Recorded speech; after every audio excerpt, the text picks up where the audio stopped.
Marcus had arrived at Hartwell Industries that Tuesday morning with the same routine he'd followed for 3 years: coffee from the vendor on Fifth Street, a quick scan of the morning headlines on his phone during the elevator ride to the 14th floor, and a nod to Beverly, the receptionist who always commented on his ties. He'd chosen the navy blue one with silver pinstripes that day, thinking it projected competence and reliability. "I'd love to know which corner of the globe you're watching from. And if this story speaks to you, make sure to subscribe. Tomorrow's video is one you absolutely can't miss." The marketing department buzzed with its usual pre-meeting energy. Account executives shuffled between cubicles, designers hunched over their screens, hectic last-minute adjustments to campaign materials, and the coffee machine gurgled constantly as people fueled up for what everyone knew would be a marathon presentation day. Marcus settled into his workstation, a corner spot he'd earned through seniority, and began reviewing the quarterly performance metrics he'd compiled over the past 2 weeks. His manager, Derek Patterson, had specifically requested these numbers for the board presentation. Patterson was the kind of executive who wore his MBA from Wharton like a badge of honor, dropping references to his business school connections whenever possible. He'd joined Hartwell Industries 8 months earlier, arriving with promises of modernization and strategic pivots that would revolutionize their approach to client acquisition. Marcus had worked under 3 different managers during his tenure at Hartwell, but Patterson presented unique challenges. Where his predecessors had valued Marcus's analytical skills and attention to detail, Patterson seemed more interested in big-picture thinking and what he called disruptive innovation. The disconnect had been growing for months, manifesting in tense meetings where Patterson would dismiss Marcus's data-driven recommendations in favor of what he termed intuitive market sensing. The morning progressed normally until Patterson's assistant, Jennifer, appeared at Marcus's desk with an unusual request. The board meeting had been moved up by 2 hours, and Patterson needed the quarterly analysis immediately. Marcus glanced at his computer screen, where he'd been fine-tuning the presentation slides. The data was solid, but he'd planned to spend the morning cross-referencing some industry benchmarks and adding contextual notes that would help the board understand the implications of the number. "I just need another hour to finish the comparative analysis," Marcus explained, but Jennifer shook her head. "Derek needs it now. He's already in the conference room setting up."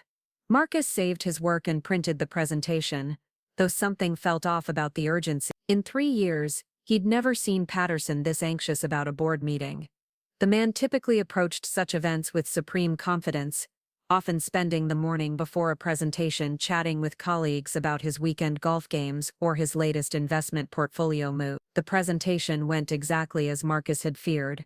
Patterson stumbled through the slides, clearly unprepared for the level of detail the board requested. When board member Catherine Holloway asked about the methodology behind the customer acquisition cost calculations, Patterson fumbled for an answer before eventually calling Marcus into the room to explain. Marcus found himself facing 12 of the most powerful people in the company, all seated around a polished conference table that probably cost more than his annual salary. He'd prepared for this moment, knowing that his analysis might generate questions, but Patterson's obvious lack of preparation had created an uncomfortable dynamic. The board members seemed more interested in understanding why the marketing manager couldn't answer basic questions about his own department's performance than in the actual data Marcus had compiled. "These numbers show a significant decline in conversion rates over the past 6 months, said board member Thomas Brennan, a silver-haired veteran who'd been with the company since its founding. "What's your assessment of the underlying causes?" Marcus had anticipated this question. His analysis had identified several factors contributing to the decline, including increased competition in their primary market segments, rising customer acquisition costs across digital platforms, and what appeared to be a mismatch between their current messaging strategy and their target demographics' evolving preferences. He began to explain, but Patterson interrupted. "Marcus, I think we should focus on the solutions rather than dwelling on the problem." The interruption felt like a slap. Marcus had been building toward his recommended solutions, but Patterson's intervention made it seem like he was simply complaining about problems without offering fixes. Catherine Holloway raised an eyebrow, clearly noting the dynamic between the two men. "I'd like to hear Marcus's complete analysis," she said firmly. including his recommendation. Marcus continued outlining a comprehensive strategy that involved reallocating budget from underperforming channels, developing new creative approaches for their highest value customer segments, and implementing more sophisticated attribution modeling to better understand the customer journey. His recommendations were backed by extensive research and represented weeks of careful analysis. The board members asked follow-up questions, and Marcus answered each one with specificity and confidence. He could see several of them taking notes, and Thomas Brennan nodded approvingly at several points during the discussion. For a moment, Marcus felt like he was exactly where he belonged, contributing meaningfully to the company's strategic direction. But Patterson's face told a different story. The marketing manager's jaw tightened with each question the board directed toward Marcus rather than him. His hands fidgeted with his expensive pen, and he shifted uncomfortably in his chair, as it became increasingly clear that Marcus understood the company's marketing challenges better than he did. The meeting concluded with the board requesting a more detailed implementation plan within 2 weeks. As the members filed out, several of them approached Marcus directly to commend his analysis and ask additional questions. Catherine Holloway lingered longest, discussing the potential for expanding his attribution modeling approach to other departments. "You've got a solid grasp of the interconnections between marketing efficiency and broader business outcomes," she told him. "That's not something we see often." Marcus thanked her, but he was acutely aware of Patterson standing nearby, his expression growing darker with each compliment Marcus received. The walk back to the marketing department felt like a funeral march.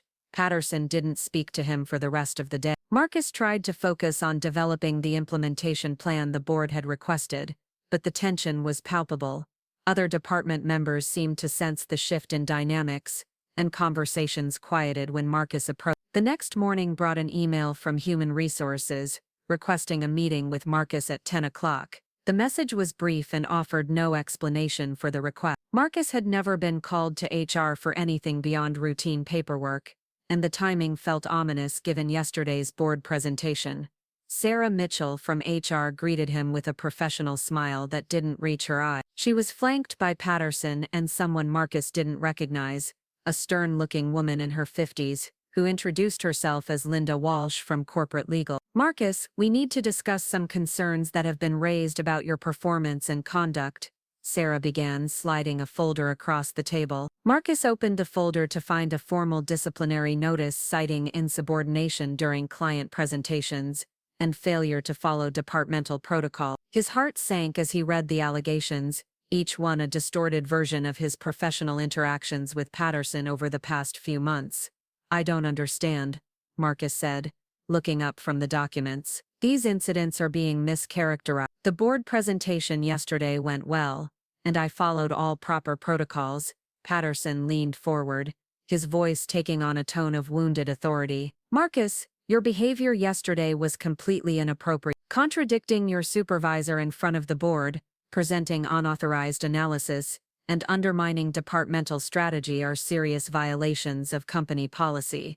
Each accusation felt like a physical blow. Marcus had done exactly what he'd been trained to do, providing accurate analysis and responding honestly to board questions. The idea that his professionalism constituted insubordination seemed surreal. "I have documentation of all the work I presented," Marcus said, trying to maintain his composure. "Everything was approved through proper channels, and I was responding to direct questions from board members." Linda Walsh spoke for the first time, her voice crisp and final. "Ms. Chan, we've reviewed the situation thoroughly.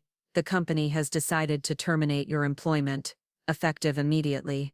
The words hit him like a physical force. 3 years of dedication, countless late nights, successful campaigns, and positive performance reviews meant nothing in the face of one manager's ego. Marcus felt the room spinning slightly as the reality of the situation sank in. "This is about yesterday's presentation," he said, no longer trying to hide his dismay. "Derek is retaliating because the board asked me questions he couldn't answer." Sarah Mitchell's expression remained neutral, but Marcus caught a flicker of something that might have been sympathy. "Miss Chan, I need to ask you to clean out your desk and return all company property. Security will escort you out." The next hour passed in a blur of humiliation. Marcus packed his personal belongings while his colleagues watched from their cubicles, some offering quiet words of support, others avoiding eye contact entirely. The cardboard box felt heavier with each item he placed inside.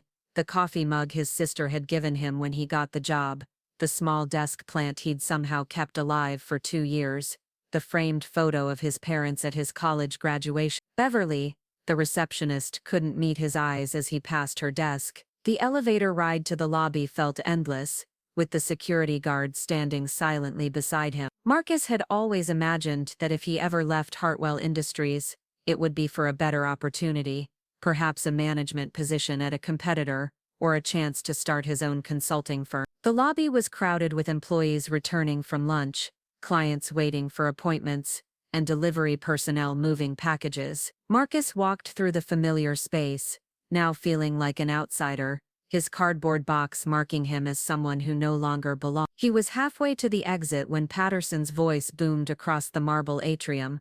"Let this be a lesson to everyone about the importance of loyalty and following proper procedures. A lot of love and effort went into bringing this story to life. If you're enjoying it, we'd be so grateful if you'd subscribe to our channel." Now, back to where we left off. Every conversation in the lobby stopped. Dozens of people turned to look at Marcus, their expressions ranging from curiosity to pity. The security guard placed a hand on his shoulder, urging him to keep walking, but Patterson wasn't finished. "When you work for a company, you work for the team, not for personal glory. Mr. Chen here forgot that principle, and now he's paying the price." The words echoed off the marble walls, ensuring that everyone in the lobby heard them clearly. Marcus felt his face burning with embarrassment and anger. He wanted to respond, to defend himself, to explain that he'd done nothing wrong except excel at his job, but the security guard's grip on his shoulder tightened. "Sir, we need to keep moving," the guard said quietly. Marcus walked through the lobby doors and into the afternoon sunlight, feeling like he was leaving behind not just a job, but his entire professional identity. The city street buzzed with activity, people hurrying to meetings and appointments, oblivious to the fact that his world had just collapsed. He stood on the sidewalk for a moment, holding his cardboard box and trying to process what had just happened. 3 years of his life, his reputation, his financial security, all destroyed because he'd been too good at his job and had made his manager look incompetent. What Marcus didn't know was that someone had been watching the entire scene from the mezzanine level above the lobby. Alexander Thornfield, founder and CEO of Thornfield Dynamics, had been at Hartwell Industries for a routine business meeting when he witnessed the public humiliation. He'd been taking notes on his phone, but not about the quarterly reports or strategic partnerships that had brought him to the building. He was taking notes about the young man with the cardboard box, the one who'd just been destroyed for the crime of being competent. Marcus walked away from Hartwell Industries that afternoon with no idea that his real career was about to begin. The billionaire watching from above had built his empire by recognizing talent that others overlooked, and he'd just witnessed the most spectacular example of corporate incompetence he'd seen in years. The security footage would later show Marcus disappearing around the corner, his shoulders squared despite the humiliation, his stride still confident despite the devastating blow to his career. What the cameras couldn't capture was the phone call Alexander Thornfield made as soon as Marcus was out of sight, instructing his assistant to find out everything about the young man who'd just been so publicly destroyed. The real story was just beginning. Alexander Thornfield had built his fortune on 3 principles: identify exceptional talent, recognize when systems fail good people, and act decisively when opportunity presents itself. Standing in his penthouse office, 60 floors above Manhattan, he reviewed the dossier his team had compiled on Marcus Chen within 12 hours of witnessing the lobby incident. The file painted a picture of systematic excellence, undermined by corporate politics. Marcus had graduated summa cum laude from Northwestern with degrees in marketing and data analytics. His academic record showed consistent innovation, including a senior thesis on predictive modeling for consumer behavior that had been published in a peer-reviewed journal. 3 professors had written recommendation letters describing him as the most analytically gifted student they'd encountered in decades. His employment history revealed a pattern of immediate impact, followed by gradual marginalization. At his first job out of college, Marcus had developed a customer segmentation model that increased conversion rates by 37%. 6 months later, his manager had taken credit for the innovation during a company-wide presentation. Marcus had stayed another year, continuing to produce exceptional work while watching others advance using his ideas. Hartwell Industries had initially seemed different. His first manager, Rebecca Torres, had recognized his abilities and given him increasingly complex projects. Under her guidance, Marcus had revolutionized their attribution modeling, created predictive algorithms that accurately forecasted quarterly performance, and developed cost-per-acquisition strategies that consistently outperformed industry benchmarks. His annual reviews during that period contained phrases like exceptional analytical mind and invaluable strategic contributor. The trajectory changed when Torres accepted a position at a competitor, and Derek Patterson arrived with his Wharton credentials and Silicon Valley buzzword. Patterson's approach to management seemed predicated on the belief that business success came from intuition and networking rather than rigorous analysis. He'd systematically marginalized Marcus over 8 months, reassigning his most interesting projects to less qualified team members and criticizing his over-reliance on data in performance review. Alexander's research team had uncovered internal emails that painted Patterson as insecure and threatened by subordinates who demonstrated superior competence. One message to another manager complained about Marcus's tendency to complicate simple decisions with unnecessary analysis. Another expressed frustration that board members had begun requesting Marcus's input on strategic initiatives, bypassing Patterson entirely. The final email, sent 3 days before Marcus's termination, revealed Patterson's true intention. Writing to the HR director, he'd outlined his concerns about Marcus's insubordination and failure to respect departmental hierarchy. The language was carefully crafted to create a paper trail justifying termination, while obscuring the real motivation, eliminating a subordinate who made him look incompetent. Alexander closed the file and walked to his floor-to-ceiling windows, gazing down at the city where millions of people struggled to find their place in systems designed by mediocrity. He'd built Thornfield Dynamics by collecting exceptional individuals discarded by conventional organizations. His company's success stemmed from recognizing that traditional corporate structures often punished precisely the qualities that drove innovation and growth. His assistant, Victoria Sterling, knocked and entered with her usual efficient precision. Victoria had been with him for 8 years, ever since he'd recruited her from a bankruptcy firm where she'd been handling the dissolution of companies destroyed by poor leadership. She understood his methods and shared his disdain for organizational incompetence. She reported. He's been conducting interviews with smaller marketing firms, but nothing has materialized. His references from Hartwell Industries are being carefully managed by HR to avoid legal complications while still damaging his prospects. Alexander wasn't surprised. Corporate retaliation rarely ended with termination. Companies like Hartwell Industries had refined techniques for ensuring that inconvenient former employees struggled to find new opportunities. They provided references that were technically accurate, but subtly destructive, emphasizing negative interpretations of positive qualities. What about his financial situation? Alexander asked. Stable for now, but declining. He's been living conservatively, but New York isn't forgiving to the unemployed. His apartment lease expires in 3 months, and he's been researching more affordable options in New Jersey. Alexander nodded, processing the timeline. Marcus was approaching the crisis point where desperation would begin influencing his decisions. Pride and self-respect were luxuries that became harder to maintain as savings dwindled and opportunities disappeared. Arrange a meeting, Alexander said, but not direct. I want him to believe he's interviewing for a senior analyst position at Meridian Strategic Consulting.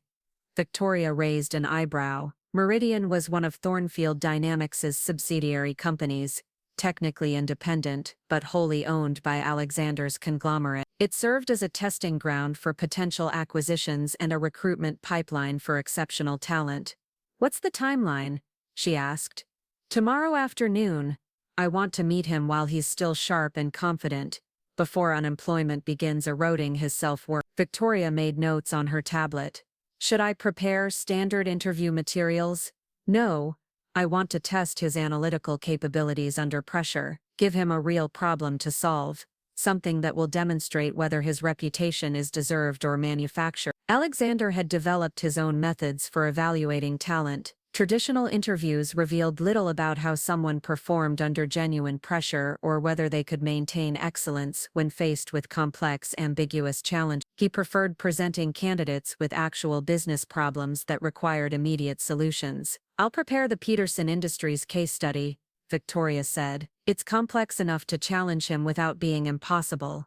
Alexander smiled. The Peterson case had been one of his most successful acquisitions, a mid-sized manufacturing company that had been struggling with supply chain inefficiencies and margin compression. His team had identified solutions that doubled profitability within 18 months, but the initial analysis had required sophisticated modeling and creative problem-solving. "Perfect. And Victoria, I want you to observe the entire interview. Your assessment of his character will be as important as his technical performance." Victoria had an uncanny ability to read people's motivations and integrity. She'd prevented Alexander from making several expensive hiring mistakes by identifying candidates who possessed technical skills but lacked the ethical foundation necessary for long-term success. The next morning, Marcus received an unexpected phone call from Meridian Strategic Consulting. The recruiter, who introduced herself as Amanda Richardson, explained that his resume had been referred to by a mutual contact who'd been impressed by his analytical work at Hartwell Industries. "We're looking for someone with your specific combination of marketing analytics and strategic thinking," she said. "Would you be available for an interview this afternoon?" Marcus felt a surge of hope mixed with caution. He'd been interviewing for 6 weeks without success, and the sudden opportunity felt almost too good to be true. But Amanda's knowledge of his background seemed legitimate, and Meridian's reputation in the consulting world was impeccable. "I'd be very interested," he said. "What would the interview process involve?" "We prefer practical assessments over theoretical discussions. You'll be presented with a real business challenge and asked to develop recommendations. It's designed to simulate the kind of work you'd be doing as a senior analyst." Marcus appreciated the approach. Traditional interviews often focused on personality fit and cultural alignment, while ignoring actual competence. The opportunity to demonstrate his analytical capabilities felt like a chance to let his work speak for itself. "That sounds perfect. What should I prepare?" "Just bring your problem-solving skills and analytical thinking. We'll provide all the necessary information during the interview." Marcus spent the afternoon researching Meridian Strategic Consulting. The company maintained a deliberately low profile, which wasn't unusual for high-end consulting firms that preferred discretion over marketing. Their client list included Fortune 500 companies across multiple industries, and their track record showed consistent success with complex organizational challenges. The offices occupied 3 floors of a glass tower in Midtown, with understated elegance that suggested substantial resources without ostentation. Marcus arrived 15 minutes early, as had been his habit throughout his career. The receptionist, a poised woman in her 30s, greeted him with professional warmth and offered coffee while he waited. Amanda Richardson appeared exactly on time, a tall brunette with the confident bearing of someone accustomed to high-stakes business environment. She led him to a conference room where a second woman waited, introduced as Victoria Sterling, a senior partner who would be observing the interview. "Marcus, thank you for coming in on such short notice," Amanda said as they settled around the polished table. "Before we begin, I want to explain our approach. We believe the best way to evaluate consulting capabilities is through practical application rather than theoretical discussion." She slid a thick folder across the table. "This contains financial statements, market research, and operational data for a mid-sized manufacturing company facing significant challenges. They've experienced declining margins, supply chain disruptions, and increasing competition from overseas manufacturers." Marcus opened the folder and began scanning the materials. The data was comprehensive but poorly organized, requiring careful analysis to identify patterns and relationships. He could see why the company was struggling. The surface-level metrics suggested multiple interconnected problems that would require systematic solutions. "What's the timeline for this assessment?" he asked. 2 hours, Victoria Sterling said, speaking for the first time. "We understand that's not enough time for a complete analysis, but we're interested in your methodology and initial insights." Marcus nodded, already formulating his approach. 2 hours was tight, but sufficient to demonstrate analytical thinking and problem-solving structure. He would need to prioritize the most critical issues while developing a framework for addressing the complete scope of challenges. I'll need to ask a few clarifying questions about the data sources and any constraints on potential solutions, he said. Of course, we want you to approach this as if you were presenting to the company's board of directors next week. Marcus dove into the analysis with the intensity that had characterized his best work at Hartwell Industries. The financial statements revealed a company with solid fundamentals undermined by operational inefficiencies and strategic misalignment. Revenue had remained stable, but costs had increased faster than sales growth, creating the margin compression that threatened long-term viability. The supply chain data told a story of overcomplexity and poor vendor management.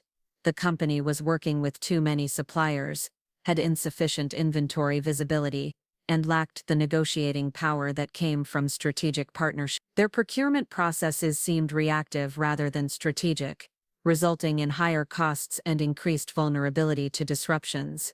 Market research showed shifting customer preferences and emerging competitive threats that the company had failed to address. Their product line had remained static while customer needs evolved, creating opportunities for more agile competitors to capture market share.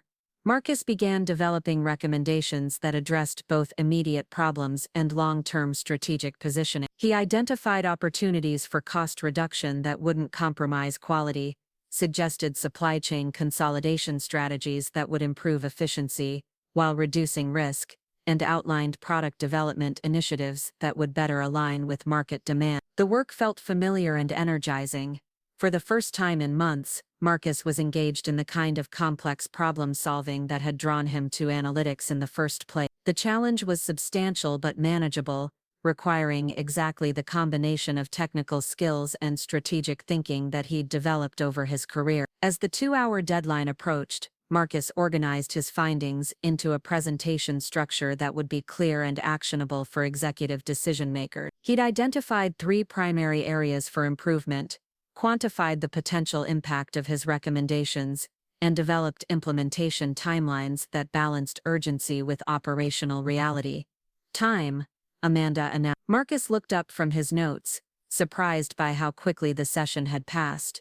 The intense focus required for complex analysis had made him forget about the artificial constraints of the interview environment. "I'm ready to present my findings," he said. Victoria Sterling leaned forward, her expression interested but unreadable. "Please proceed." Marcus began his presentation, walking through his analysis with the confidence that came from thorough preparation and solid conclusion. He explained his methodology, highlighted key insights, and presented recommendations with specific timelines and success metrics. The 2 women listened intently, occasionally asking clarifying questions that demonstrated their own sophisticated understanding of business strategy. Marcus found himself engaged in the kind of substantive discussion that had been absent from his recent interviews. "Your recommendation for supply chain consolidation would require significant upfront investment," Victoria observed. "How would you address board concerns about short-term cash flow impact?" Marcus had anticipated this question. The analysis shows that consolidation costs would be recovered within 8 months, through reduced procurement expenses and improved inventory management. More importantly, the strategic benefits of stronger supplier relationships would provide competitive advantages that justify the initial investment. Amanda nodded approvingly. "What about the competitive response to your proposed product development initiative?" "Market timing is critical," Marcus replied. "Our research suggests a 12-month window before major competitors recognize the same opportunities. The key is moving quickly while maintaining quality standards." The questions continued for another 30 minutes, covering implementation challenges, risk mitigation strategies, and performance measurement approaches. Marcus found himself energized by the intellectual rigor of the discussion, feeling more confident with each exchange. Finally, Amanda glanced at Victoria, who gave an almost imperceptible nod. "Marcus, thank you for an impressive presentation. We'll be in touch within the next few days to discuss next steps." As Marcus gathered his materials and prepared to leave, he felt cautiously optimistic. The interview had gone better than any of his recent experiences, and the opportunity to demonstrate his analytical capabilities had reminded him why he'd chosen this career path. What he didn't know was that Victoria Sterling had been texting Alexander Thornfield throughout the presentation, providing real-time updates on Marcus's performance.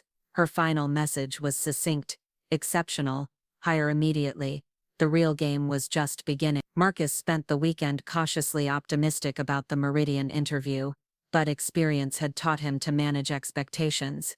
The consulting world was notorious for lengthy decision processes, and he'd learned not to read too much into positive interview experience. Monday morning brought the usual routine of job applications and networking emails, punctuated by the persistent anxiety that accompanied unemployment. His phone rang at exactly 10:30, displaying an unknown number with a Manhattan area code.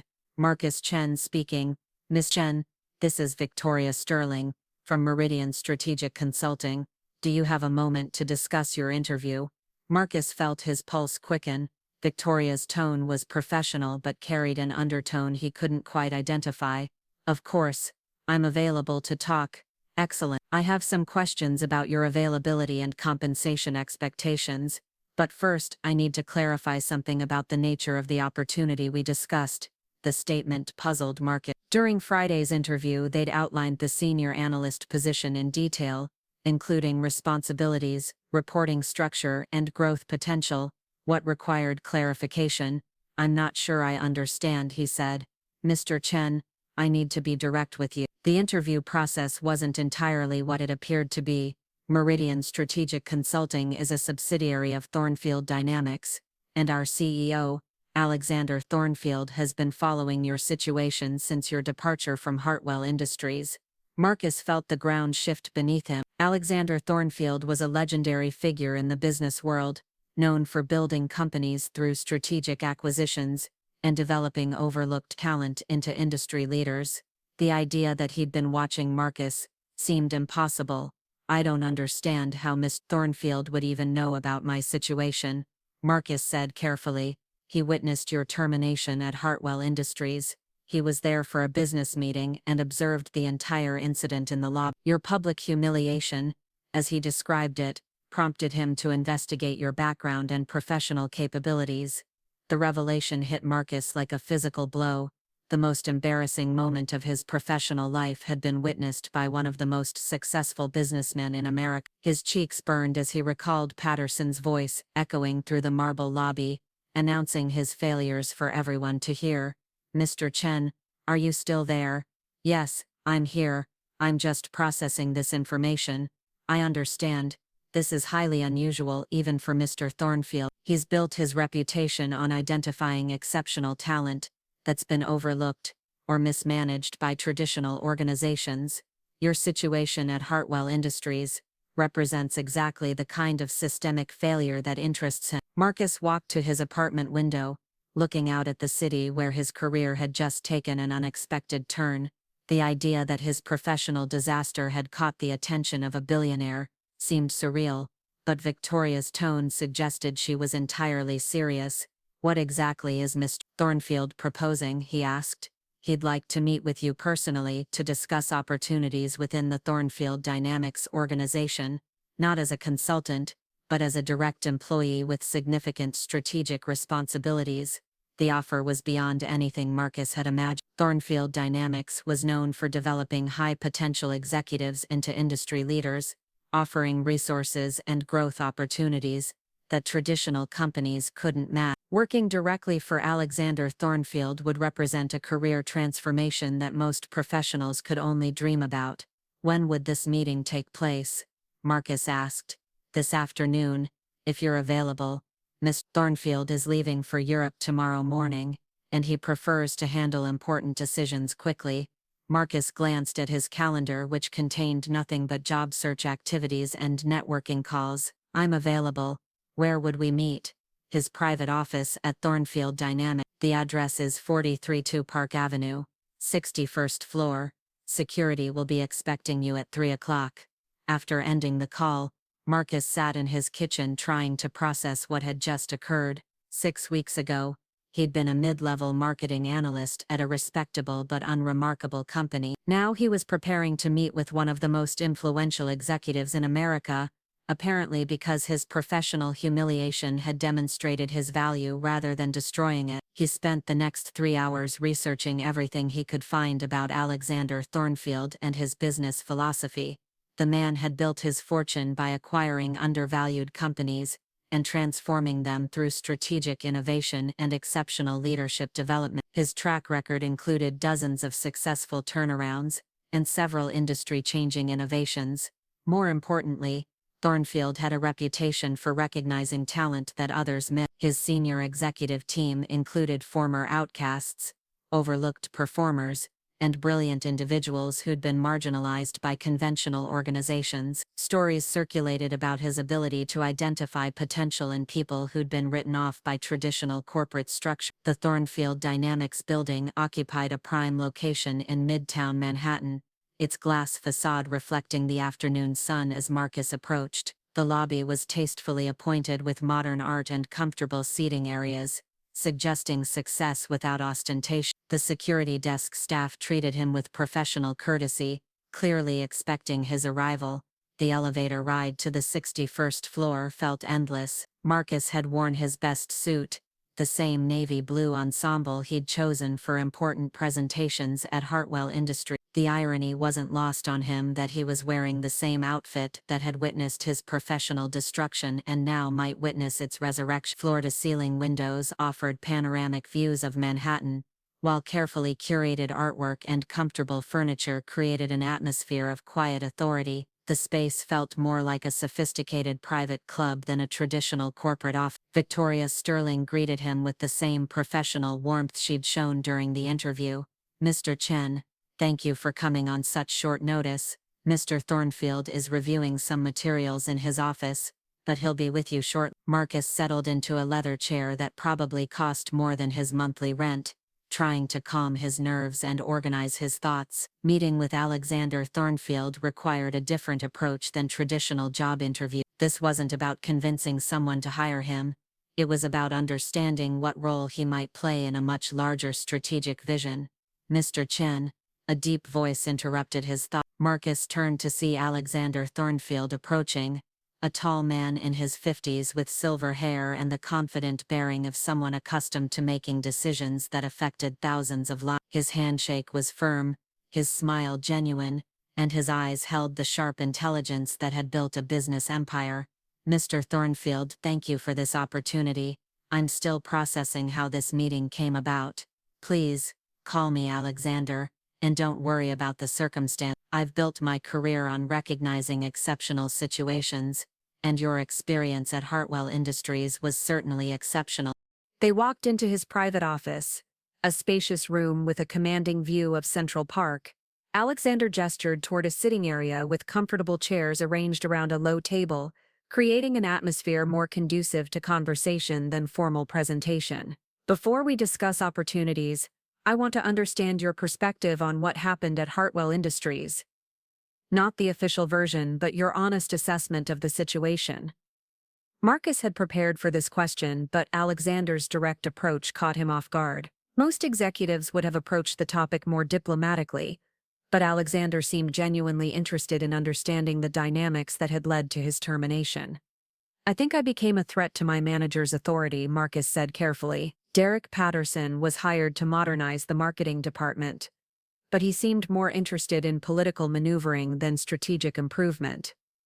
When board members began asking me questions he couldn't answer, I became a liability. Alexander nodded approvingly. "That's a mature analysis. Many people in your situation would focus on personal grievances rather than systemic issues. What did you learn about organizational dynamics from this experience?" The question revealed Alexander's sophisticated understanding of business psychology. He wasn't just interested in Marcus's technical capabilities, but in his ability to navigate complex political environments and extract valuable insights from difficult experiences. "I learned that competence without political awareness can be dangerous," Marcus replied. "I focused on producing excellent work while ignoring the fact that my success was threatening to someone with more organizational power. In retrospect, I should have been more strategic about managing that relationship. Interesting. How would you have handled the situation differently? Marcus considered the question carefully. I would have found ways to make Patterson look good while still maintaining analytical integrity. Perhaps by presenting my insights as collaborative discoveries rather than individual contributions. Or by helping him develop his own analytical capabilities rather than highlighting his limitations. Alexander leaned back in his chair, studying Marcus with the intensity of someone accustomed to reading people quickly and accurately. Those are sophisticated insights. Most people would either blame themselves entirely or refuse to accept any responsibility. You've found a balance that suggests emotional intelligence and strategic thinking. The conversation continued for another hour, covering Marcus's career aspirations, his assessment of industry trends, and his thoughts on organizational leadership. Alexander asked probing questions that revealed both his business acumen and his genuine interest in understanding Marcus's character and potential. Finally, Alexander stood and walked to his windows, gazing out at the city below. Marcus, I'm going to make you an offer that may seem overwhelming, but I want you to consider it seriously. Marcus felt his heart rate increase. Whatever Alexander was about to propose would likely change the trajectory of his career and his life. I'm starting a new division within Thornfield Dynamics, focused on strategic transformation of underperforming organizations. It's ambitious work that requires someone with exceptional analytical capabilities and the emotional intelligence to navigate complex political environments. Alexander turned back to face Marcus, his expression serious but encouraging. I want you to lead this division, not as a consultant or analyst, but as a vice president with full operational authority and significant equity participation in the ventures we transform. The offer was so far beyond Marcus's expectations that he struggled to process it. 6 weeks ago, he'd been a mid-level employee earning a modest salary. Now he was being offered a senior executive position with one of the most successful companies in America. That's an incredible opportunity, Marcus said, his voice barely steady. But I have to ask why you're willing to take such a significant risk on someone who was just fired from their previous job. Alexander smiled, the expression suggesting he'd expected this question. Because I've built my career on recognizing when systems fail good people. Your termination at Hartwell Industries wasn't a reflection of your capabilities. It was a demonstration of their organizational dysfunction. He returned to his chair, leaning forward with the intensity of someone sharing a crucial insight. The best talent is often found in the wreckage of failed organizations. People who've been marginalized by mediocre leaders, overlooked by conventional systems, or punished for threatening the status quo. That's where real innovation comes from. Marcus felt a surge of emotion as Alexander's words validated everything he'd experienced over the past 6 weeks. The self-doubt, the questioning of his professional worth, the fear that maybe Patterson had been right about his limitations. All of it dissolved in the face of this unexpected recognition. I want you to start next Monday.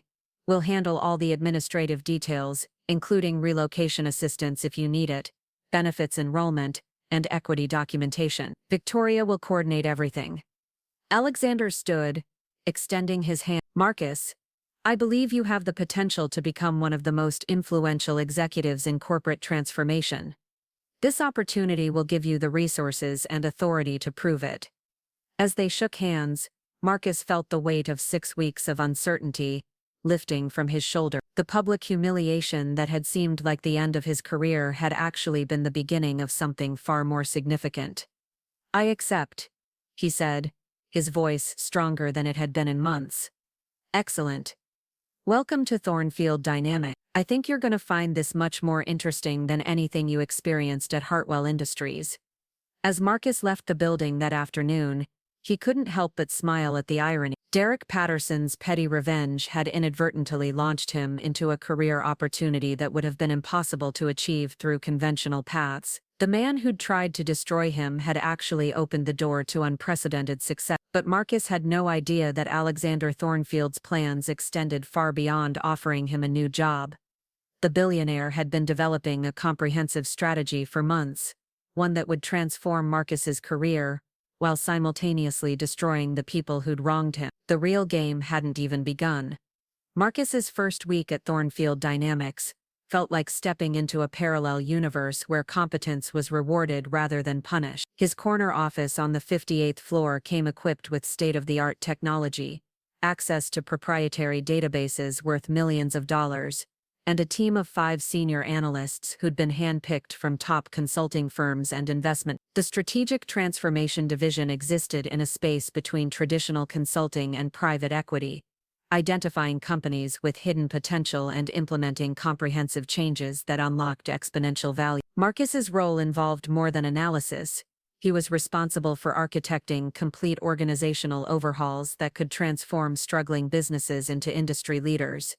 His first assignment arrived Tuesday morning in the form of a thick portfolio labeled Confidential Project Phoenix. The target was Coastal Manufacturing, a family-owned industrial equipment company based in North Carolina that had been hemorrhaging money for 18 months. The third-generation owner, William Coastal III, had approached Thornfield Dynamics as a last resort before filing for bankruptcy. Marcus spent the morning reviewing financial statements that told a familiar story: a profitable core business undermined by operational inefficiencies, strategic drift, and management paralysis. The numbers revealed a company with strong market position and loyal customers, but costs that had spiraled out of control and decision-making processes that moved too slowly for competitive markets. Interesting reading. Victoria Sterling appeared in his doorway, carrying a coffee and wearing the knowing smile that Marcus was beginning to recognize as her trademark expression. Fascinating. Actually, this company should be profitable, but they're drowning in their own complexity. Victoria entered and settled into one of the chairs facing his desk. Over the past week, she'd become his primary liaison to Alexander's broader strategic vision, helping him understand the sophisticated interplay between business transformation and executive development that defined Thornfield Dynamics. Alexander wants to see how you approach a complete organizational redesign. Coastal Manufacturing represents the kind of challenge that separates competent analysts from transformational leaders. Marcus pulled up the organizational chart on his computer screen. Coastal Manufacturing employed 430 people across 6 departments, with reporting relationships that seemed designed to prevent rather than facilitate effective communication. The company had grown through acquisition without integrating operations, creating redundancies and conflicts that consumed resources without adding value. The fundamental problem is structural, Marcus observed. They're operating like 6 separate companies rather than one integrated organization. Every department has its own systems, processes, and priorities. What's your recommended approach? Marcus had been developing his strategy since reviewing the initial material. The solution required more than cost-cutting or process optimization.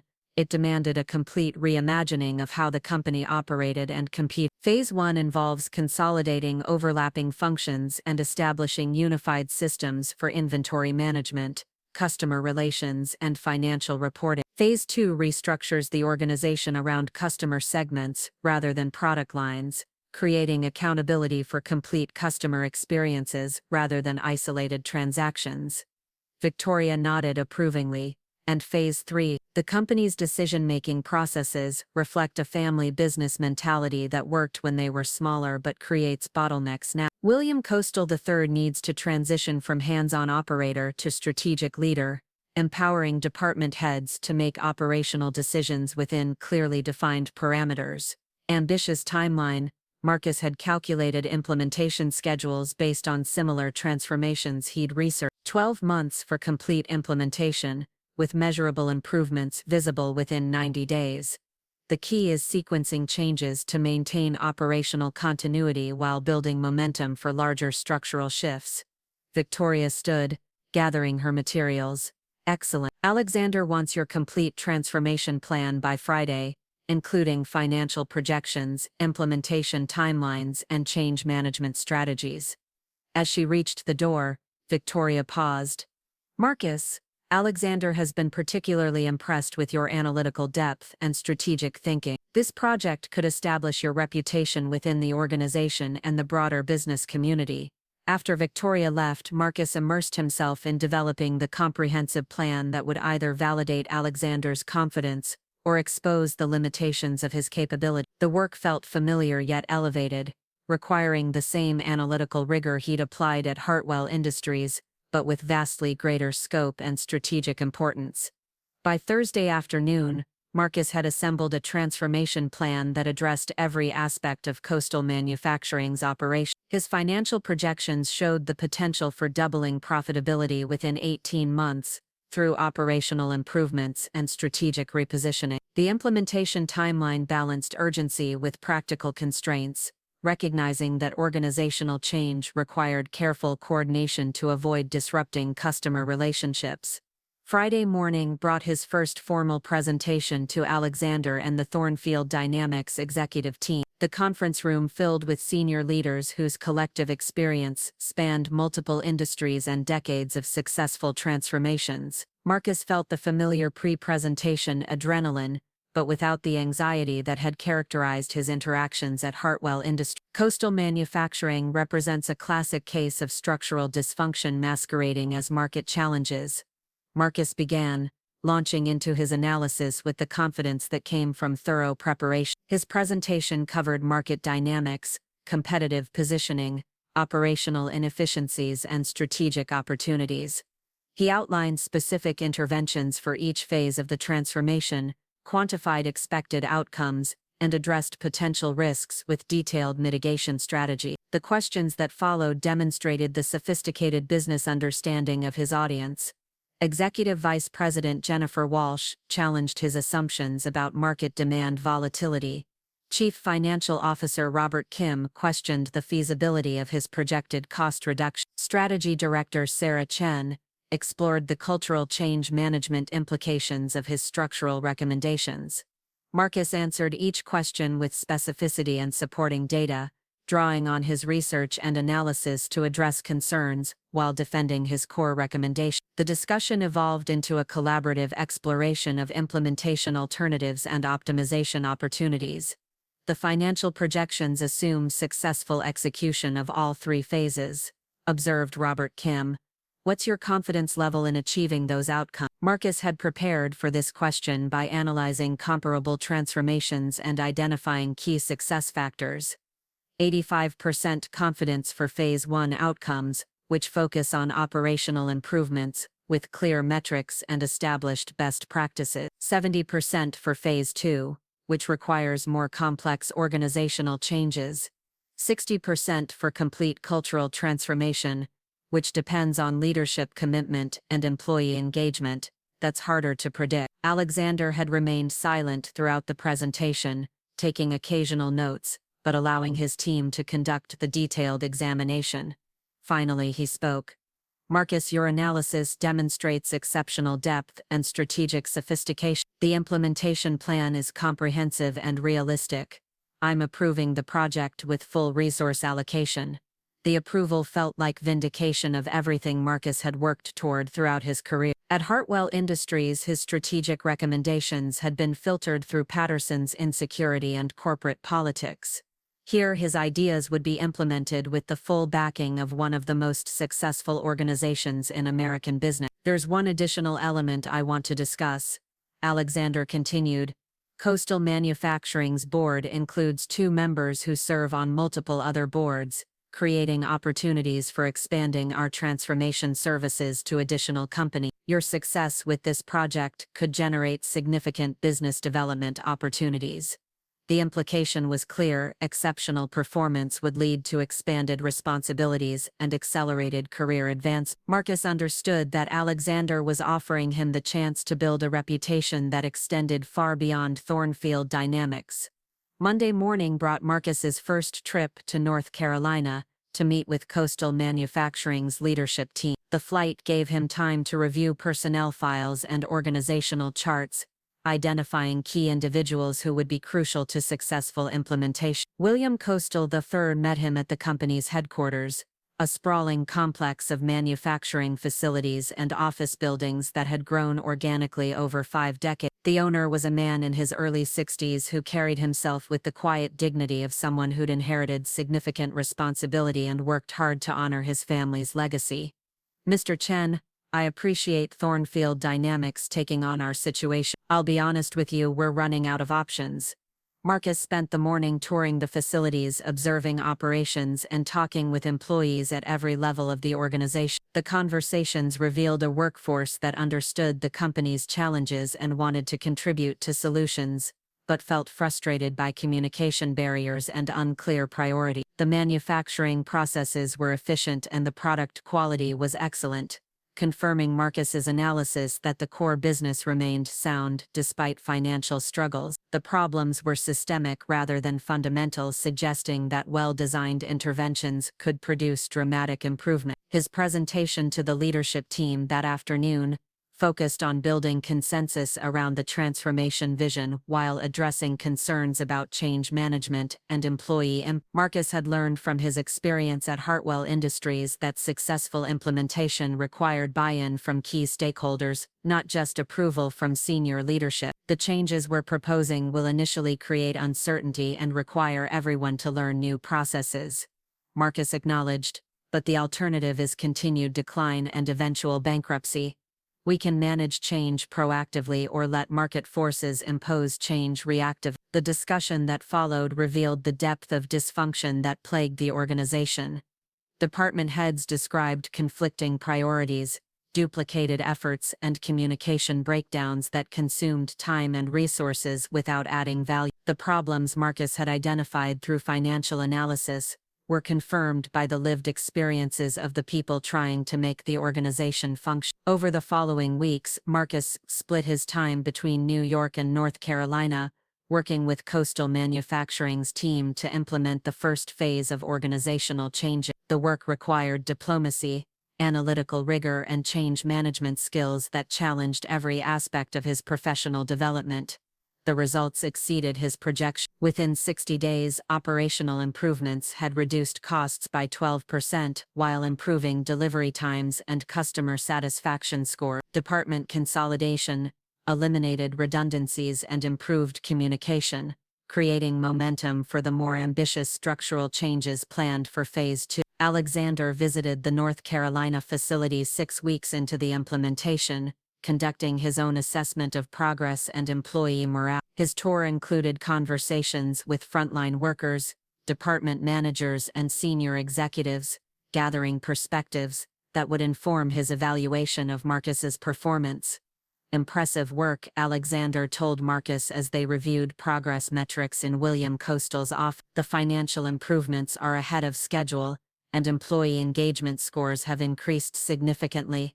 The praise felt different from anything Marcus had experienced at Hartwell Industries. Alexander's approval was based on measurable outcomes and objective assessment rather than political maneuvering or personal preferences. The real test will be sustaining these improvements while implementing the more complex organizational changes, Marcus replied. Phase 2 requires deeper cultural shifts that take longer to establish. Alexander nodded approvingly. That's the kind of realistic assessment that separates exceptional executives from those who oversell their capability. You're building something sustainable rather than just generating short-term improvements.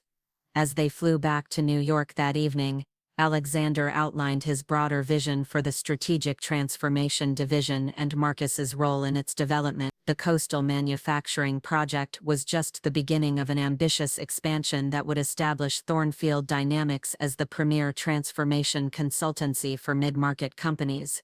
Marcus, your work over the past 2 months has exceeded my expectations in every measurable category. You've demonstrated the analytical capabilities I observed during your termination at Hartwell Industries, but you've also shown leadership skills and strategic thinking that suggest significant executive potential. The conversation continued as Manhattan's skyline came into view, with Alexander describing opportunities for expansion, additional responsibilities, and accelerated advancement that would position Marcus among the most influential transformation experts in American business. What Marcus didn't know was that Alexander had been simultaneously implementing a parallel strategy designed to systematically destroy the people who had wronged him. While Marcus focused on building his new career, Alexander had been quietly assembling the tools necessary to ensure that Derek Patterson and Hartwell Industries would pay a devastating price for their incompetence and cruelty.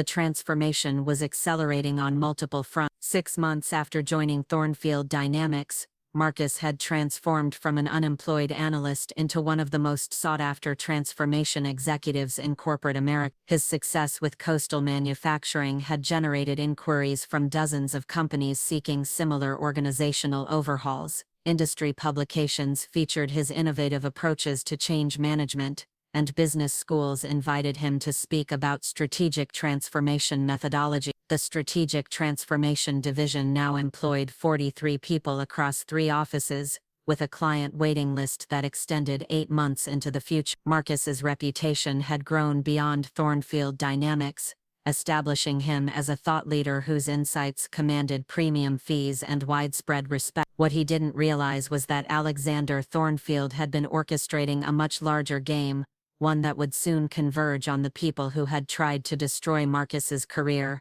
The first sign of Alexander's parallel strategy emerged during a routine morning briefing with Victoria Sterling. She entered Marcus's office carrying a tablet and wearing the subtle smile that typically preceded significant announcements. "Marcus, I have some interesting news about your former colleagues at Hartwell Industries." Marcus looked up from the quarterly performance reports he'd been reviewing. He rarely thought about his previous employer anymore, having moved so far beyond that experience that it felt like ancient history. "Derek Patterson has been placed on administrative leave pending an internal investigation into financial irregularities within the marketing department." The statement hit Marcus like an unexpected physical blow. Patterson had seemed untouchable at Hartwell Industries, protected by his MBA credentials and executive connections. The idea that he was facing serious professional consequences felt almost surreal. "What kind of irregularity?" Marcus asked. Victoria consulted her tablet, reading from what appeared to be detailed investigative notes. "Misappropriation of budget allocations, falsified performance metrics in board presentations, and improper approval of vendor contracts that may have involved kickback arrangement." Each allegation was more serious than the last.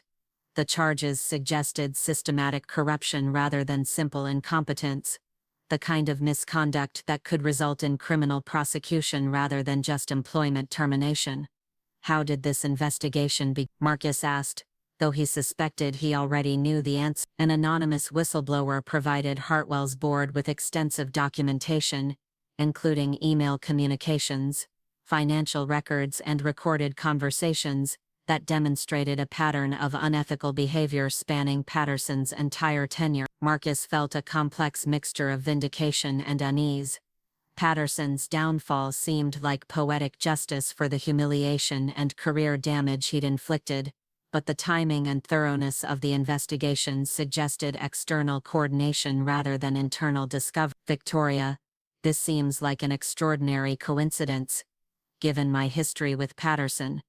She set down her tablet and leaned back in her chair, her expression becoming more serious. "Marcus, Alexander believes that exceptional talent deserves protection from incompetent leadership. Sometimes that protection extends beyond offering new opportunities." The implication was clear, though Victoria's diplomatic language avoided explicit confirmation. Alexander Thornfield had not simply rescued Marcus from his professional disaster. He had engineered consequences for the people responsible for creating that disaster. "Is there more?" Marcus asked. "The investigation has expanded to include other members of Hartwell's management team who were involved in your termination. Sarah Mitchell from HR is facing questions about document destruction and improper personnel procedure. The legal department is reviewing potential liability issues related to wrongful termination claims." Marcus understood that his former employer was experiencing the kind of comprehensive crisis that could fundamentally alter the organization's future. The investigation wouldn't stop with individual terminations. It would likely trigger regulatory scrutiny, client defections, and financial penalties that could cripple the company. "There's one more development you should know about," Victoria continued. "Catherine Holloway, the board member who was impressed with your presentation, has resigned from Hartwell's board and accepted a position as an advisor to Thornfield Dynamics."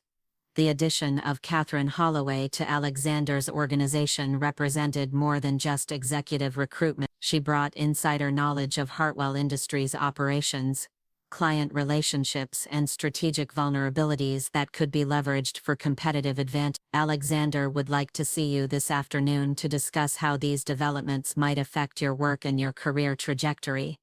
After Victoria left, Marcus sat quietly in his office, processing the implications of what he'd learned. Alexander Thornfield had not simply offered him a new job, he had orchestrated a comprehensive campaign to destroy the people who had wronged him while simultaneously building Marcus into a formidable competitor. The afternoon meeting with Alexander took place in a conference room adjacent to his executive office, with floor-to-ceiling windows offering a commanding view of Manhattan's financial district. Alexander was reviewing documents when Marcus arrived, but he immediately set aside his work to focus on the conversation. Marcus, I assume Victoria has briefed you on recent developments at Hartwell Industries. She has. I'm still processing the implications. Alexander gestured for Marcus to sit in the chair across from his desk. I want to be direct with you about my approach to talent development and competitive strategy. When I identify exceptional individuals who've been mistreated by inferior organizations, I believe in creating consequences that extend beyond simple recruitment. The statement confirmed what Marcus had begun to suspect. Alexander's interest in his situation had involved more than recognizing overlooked talent. It had included a deliberate campaign to punish the people responsible for overlooking it. The evidence against Patterson and his colleagues was legitimate. Alexander continued, my team simply ensured that it reached the appropriate decision-makers in a format that would generate immediate action. Marcus felt a strange mixture of gratitude and discomfort. The vindication was satisfying, but the calculated nature of Alexander's revenge campaign suggested a level of strategic thinking that was both impressive and slightly unsettling. I appreciate your confidence in my abilities and your willingness to address the injustices I experienced, Marcus said carefully. But I want to ensure that my success isn't dependent on destroying others. Alexander smiled approvingly. That's exactly the response I hope to hear. Exceptional leaders build their reputations through positive achievement rather than negative competition. The consequences facing your former colleagues are simply market corrections for their incompetence. The conversation continued for another hour, with Alexander outlining his broader vision for Marcus's career development and the Strategic Transformation Division's expansion. The revelations about Hartwell Industries were just one element of a comprehensive strategy designed to position Marcus among the most influential executives in corporate transformation. Marcus, your success over the past 6 months has exceeded my most optimistic projection. The coastal manufacturing transformation has become a case study taught at 3 business schools. Your methodologies are being adopted by consulting firms across the industry. You've built something significant. The praise felt deserved but also highlighted how dramatically his circumstances had changed. 6 months earlier, he'd been carrying a cardboard box through a corporate lobby while his supervisor announced his failures to anyone within earshot. Now he was being recognized as an innovator whose ideas influenced entire industries. What's the next phase? Marcus asked. Expansion. I want you to establish offices in Chicago, Atlanta, and Los Angeles over the next 18 months. You'll have full operational authority and equity participation in each location. The goal is to create a national platform for transformation services that positions you as the definitive expert in organizational change. The opportunity was staggering in its scope and potential. Marcus would essentially be building his own consulting empire within Alexander's broader organization, with resources and support that would have been impossible to access through traditional career paths. There's one additional element I want to discuss, Alexander said, his tone becoming more serious. Catherine Holloway has informed me that Hartwell Industries is facing significant financial difficulties as a result of the ongoing investigation. Client defections, legal expenses, and regulatory scrutiny have created a liquidity crisis that may force them to seek acquisition partners. Marcus understood the implication immediately. Alexander was considering acquiring his former employer, a move that would represent the ultimate irony in his professional journey. Would you be interested in leading that acquisition if the opportunity materializes?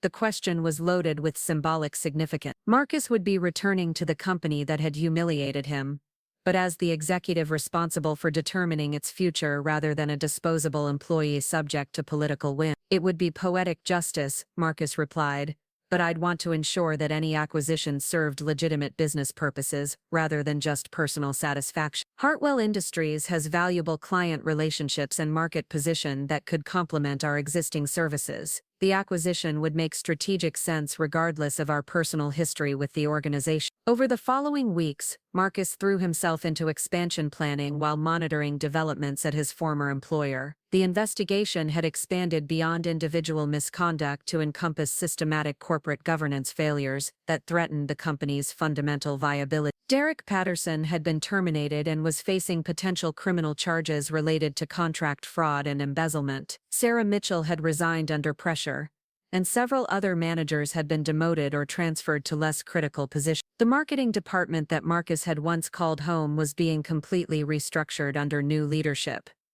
More significantly, Hartwell Industries was losing clients at an accelerating pace as news of the investigation spread throughout their industry. Companies were reluctant to maintain relationships with an organization under regulatory scrutiny, creating a revenue decline that compounded their existing financial pressure. The acquisition opportunity materialized 3 months later, when Hartwell's board approached Thornfield Dynamics about a potential merger. The company's stock price had fallen 60% from its peak, creating an attractive entry point for strategic investors with the resources to fund a comprehensive turnaround. Marcus found himself leading the due diligence process, reviewing the financial records and operational systems of the company that had once employed him. The irony was profound but also professionally satisfying. His analysis would determine whether Thornfield Dynamics moved forward with an acquisition that could save or destroy his former employer. The numbers told a sobering story. Hartwell Industries retained valuable assets and client relationships, but the investigation had revealed operational inefficiencies and strategic weaknesses that would require significant investment to address. The company was viable, but only with leadership capable of implementing the kind of comprehensive transformation that Marcus had pioneered at Coastal Manufacturing. His recommendation to Alexander was nuanced but ultimately positive. Hartwell Industries represented a strategic acquisition opportunity that could expand Thornfield Dynamics' market presence while generating substantial returns through operational improvements and synergy realization. I believe we can transform Hartwell Industries into a more successful organization than it's ever been. Marcus concluded his presentation to Alexander and the acquisition committee. But success will require replacing the management culture that created these problems in the first place. Alexander approved the acquisition 2 weeks later, with Marcus designated as the integration leader responsible for implementing organizational change. The announcement generated significant media attention, particularly the irony of Marcus returning to lead the company that had fired him so publicly. The day Marcus walked back into the Hartwell Industries lobby felt like completing a circle that had begun with his humiliating termination 8 months earlier. But this time he entered as a senior executive with the authority to reshape the organization according to his vision of operational excellence and strategic innovation. Beverly, the receptionist who had witnessed his departure, greeted him with a mixture of recognition and amazement. "Miss Chan, welcome back. We heard about your new position. Congratulations." The transformation of Hartwell Industries took 18 months to complete, during which Marcus implemented the same systematic approach to organizational change that had succeeded at Coastal Manufacturing. He restructured departments, modernized technology systems, improved communication processes, and established performance metrics that rewarded competence rather than political maneuvering.